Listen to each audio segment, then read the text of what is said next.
diftérica acomete cães jovens com menos de 1 ano de idade, sendo mais frequente a partir do desmame até os 6 meses de idade. A população canina de risco é composta por filhotes de cadelas não vacinadas, filhotes não vacinados e ou filhotes cuja vacina foi administrada sem um protocolo para prover reforços adequados e uso também de vacinas de boa qualidade. O período de incubação natural varia de 4 a 8 dias, dependendo do estado imune do hospedeiro, da dose de infectante e da patogenicidade da cepa viral. As primeiras manifestações clínicas se caracterizam por apatia, seguida pelo estabelecimento de quadro de vômitos frequentes, sem conteúdo sólido, na maioria das vezes se caracterizando pelo aspecto branco espumoso e raramente com conteúdo biliar. Em seguida, os animais apresentam um quadro de diarreia líquida, escura e fétida, cujos intervalos tendem a diminuir enquanto a intensidade dos episódios e o volume de material fecal aumentam. Em poucas horas, se estabelece franca diarreia sanguinolenta, com a presença de conteúdo sanguinolento, intensificando o odor fétido das fezes. A temperatura retal no início do quadro clínico pode apresentar valores de 40 a 40,5 graus, mas se o animal não for submetido a imediato tratamento, estabelecem-se graves sinais de desidratação e piora da sintomatologia clínica. A temperatura corporal reduz para valores subnormais, indício claro de gravidade do processo. Ao exame clínico, se observa perda da elasticidade da pele, conjuntivas profundas, mucosas secas, tempo de preenchimento capilar aumentado e sensibilidade dolorosa à palpação das alças intestinais, que se apresentam repletas de líquido e espessadas pela inflamação. Na grande maioria dos animais estão presentes sinais clínicos respiratórios, como crepitação, estertores secos e úmidos, ruídos de roce pleural e mesmo áreas de silêncio à auscultação, que são resultantes do acometimento pulmonar por bactérias entéricas que invadem a circulação sanguínea dos animais imunossuprimidos. O quadro clínico se agrava ao extremo com a ocorrência de sepse ou síndrome da reação inflamatória sistêmica, com os animais apresentando taquicardia, pulso filiante, taquipneia, febre ou hipotermia, nos casos mais avançados de gravidade extrema. A morte pode ocorrer rapidamente, em 1 a 2 dias após o início da fase clínica da enfermidade, e resulta do estabelecimento de choque hipovolêmico e principalmente do quadro de sepse, causado por bactérias gram-negativas e ou coagulação intravascular disseminada.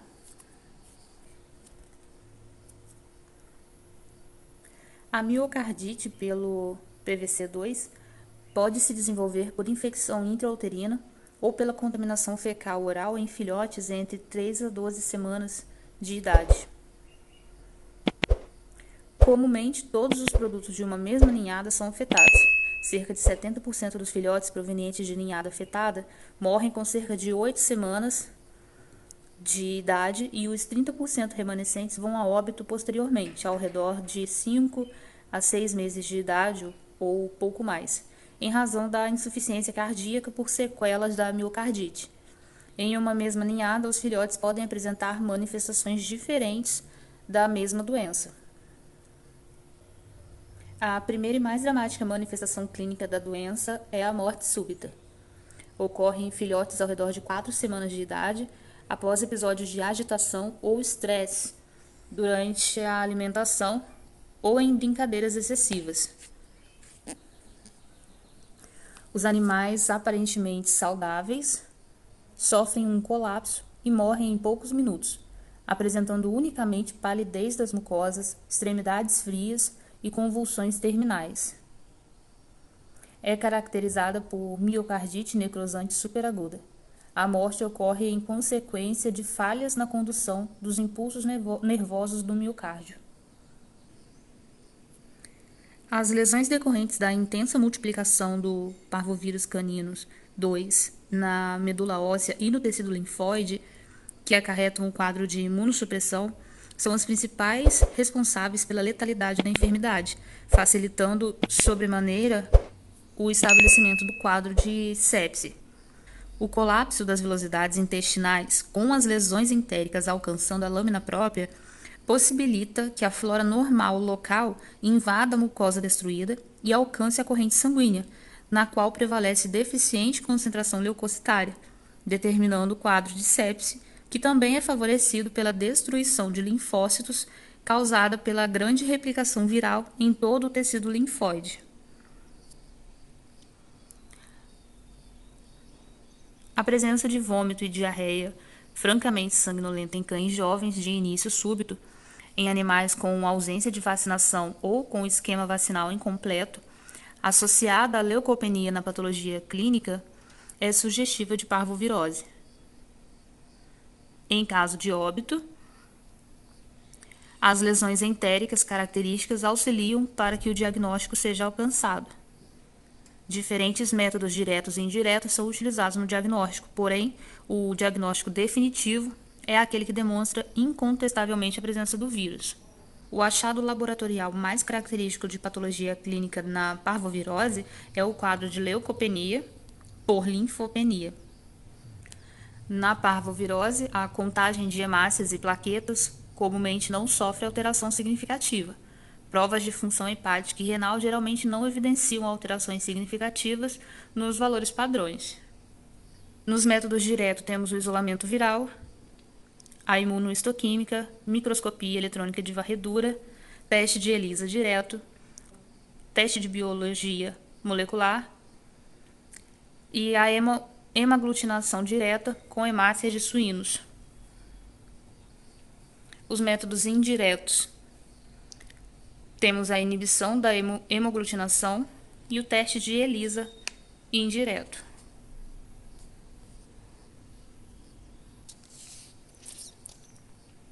Os animais que vão a óbito por parvovirose se apresentam desidratados e com os sinais clássicos externos que indicam a ocorrência de franca diarreia sanguinolenta, como a cauda e a região posterior com restos de fezes sanguinolentas. Com a abertura do cadáver, a principal característica é a intensa congestão da serose intestinal e a principal lesão observada é a grave enterite catarro-hemorrágica. Na cavidade torácica de cães que evoluem para óbito com parvovirose, é extremamente comum o encontro de pneumonia bilateral causada por enterobactérias, com focos de congestão, hepatização e consolidação em todos os lobos pulmonares, além de pleures e edema de septos.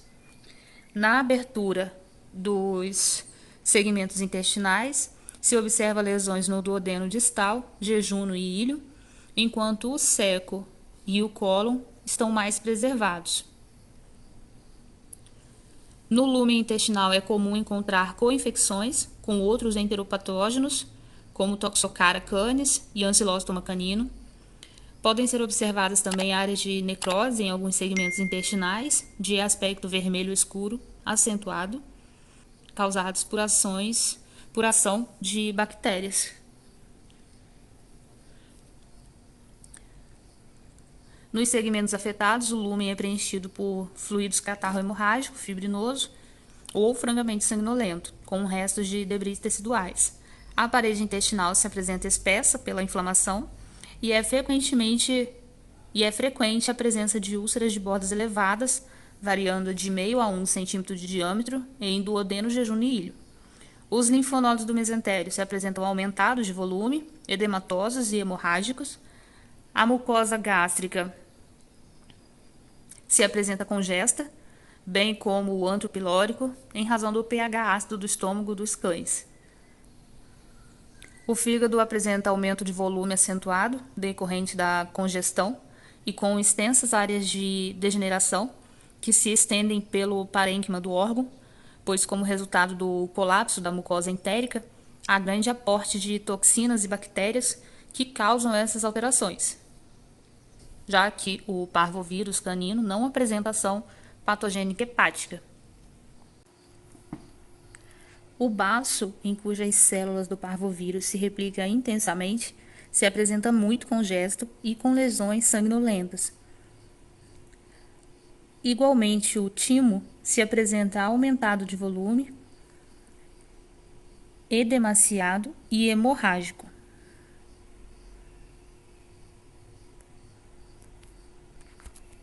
Os rins se apresentam congestos e ao corte são evidentes o aumento de volume da zona cortical e a formação de marcantes estrias, o que é indicativo de lesões tubulares decorrentes de desidratação.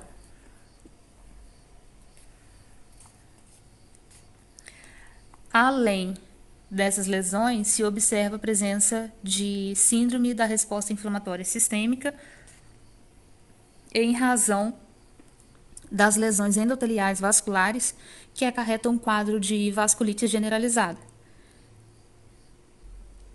Os achados de necrópsia da forma cardíaca são dilatação cardíaca similar à cardiomiopatia dilatada, estrias muito claras no miocárdio, edema pulmonar e congestão visceral nos casos em que a morte não sobrevém agudamente. O diagnóstico diferencial vai ser para coronavirose, isosporose e verminose. O coronavírus canino acarreta enterite menos grave nos cães, pois não causa imunossupressão e não alcança a medula óssea nem o tecido linfóide.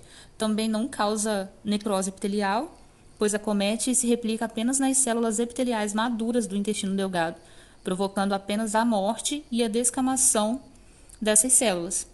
As vilosidades se tornam planas, perdem a capacidade de absorção e se estabelece diarreia sem a presença de sangue, que apresenta a característica cor de tijolo. A isosporose acomete animais muito jovens, levando o quadro febril e diarreia de aspecto mucoide causada pelo protozoário Isospora canis. Eventualmente, essa diarreia pode conter estrias de sangue, porém não há leucopenia e imunossupressão. E verminoses, o parasitismo por Ancylostoma caninum em filhotes geralmente acarreta quadros de diarreia sanguinolenta de gravidade moderada a grave. Não ocorrem alterações leucocitárias ou imunossupressão. Em geral, o tratamento da doença da parvovirose canina é fundamentado na correção do equilíbrio hidroeletrolítico e energético, no uso de antimicrobianos e antieméticos, além dos procedimentos de controle de choque. Inicialmente, os animais são mantidos em jejum absoluto até 18 a 24 horas após o último episódio de vômito.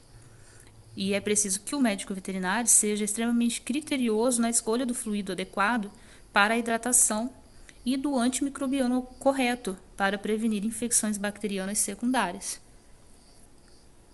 Deve-se levar em consideração que a fluidoterapia não consiste simplesmente em administrar fluido, mas induzir um balanço positivo de fluidos. Esse procedimento deve ter como objetivo aumentar a perfusão tecidual, repor perdas hídricas e eletrolíticas e suprir a necessidade diária de fluidos. Antieméticos e protetores gástricos são úteis para combater o quadro de vômito, que sempre é grave na parvovirose, e em alguns casos os vômitos têm caráter muito grave, com numerosos episódios que agravam a esfoliação no organismo, pois a inflamação intestinal frequentemente acarreta vômitos de difícil controle. Os polivitamínicos, a vitamina C, participa no processo de reparação de tecidos, formação de colágeno e em reações de oxidorredução. Atua também na síntese de proteínas, lipídios e carnitina, além de contribuir para a manutenção da integridade das paredes vasculares e na função do sistema imune. Tão importante quanto a fluidoterapia no tratamento da parvovirose é a administração de antimicrobianos adequados para proteger o animal de infecções bacterianas secundárias e prevenir a ocorrência de sepse. O prognóstico é bom quando os animais são prontamente atendidos e é reservado se houver demora no início da terapêutica ou presença de doenças intercorrentes, como verminose ou isosporose, pois o estado inflamatório intestinal pré-existente favorece a replicação viral. E o prognóstico também é reservado para as raças mais susceptíveis, particularmente o Rottweiler. Animais em sepse apresentam um prognóstico desfavorável, pois nesse caso a letalidade é muito elevada. O melhor meio de prevenção é a vacinação dos cães com as vacinas éticas existentes no mercado, que contêm o agente atenuado. São vacinas seguras, não há reversão de virulência e a única alteração observada nos animais vacinados em experimentos foi linfopenia transitória, que ocorre entre 4 e 6 dias após a vacinação.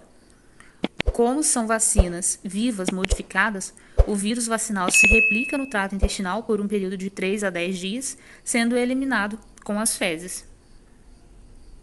A idade na qual os filhotes podem ser imunizados com sucesso é proporcional aos títulos de anticorpos da cadela efetivamente transferidos pelo colostro, da imunogenicidade e do título antigênico da vacina. No entanto, indica-se que a última dose de vacina não seja aplicada antes da 15ª e 16ª semana de idade dos filhotes, particularmente nas raças mais predispostas à doença. Como na prática diária é inviável fazer a sorologia dos filhotes para estipular o esquema de vacinação, se recomenda a primeira dose de vacina aos 45 dias de vida para filhotes cujas mães não foram vacinadas, ou o histórico vacinal seja desconhecido ou mesmo não confiável. Já os filhotes de fêmeas vacinadas recebem a primeira dose aos 60 dias de vida, independentemente da faixa etária da primeira dose de vacina, recomenda-se mais 2 doses em intervalos de 30 dias. Os resultados de imunização são satisfatórios se o protocolo vacinal for embasado tecnicamente prescrito por médico veterinário. Deve-se vacinar somente animais ígidos, sem sinais de afecções clínicas, vermifugados e bem nutridos. As cadelas matrizes devem ser vacinadas anualmente para propiciar altos títulos de anticorpos colostrais. O mesmo vale para os machos, pois as vacinas múltiplas abrangem doenças que não são limitadas aos animais jovens. Manter canis, instalações, casas e demais locais que os animais habitam limpos e desinfetados é muito importante. Os filhotes também só devem sair a passeio com seus proprietários 15 dias após a segunda dose da vacina, para que o animal tenha desenvolvido imunidade mínima de proteção contra a doença. Não adquirir animais de criadores com histórico da doença. Não adquirir animais de canis, feiras ou outros locais sem a confirmação da vacinação ética dos animais contra as principais doenças infecciosas dos cães, particularmente a parvovirose. Em ambientes com casos de parvovirose, recomenda-se introduzir cães com 3 doses de vacina ética, segundo as recomendações já citadas aqui, após no mínimo 30 dias do início da sintomatologia dos animais afetados. A gente fica por aqui e nos vemos na próxima aula. Obrigado por assistir, um abraço e bons estudos!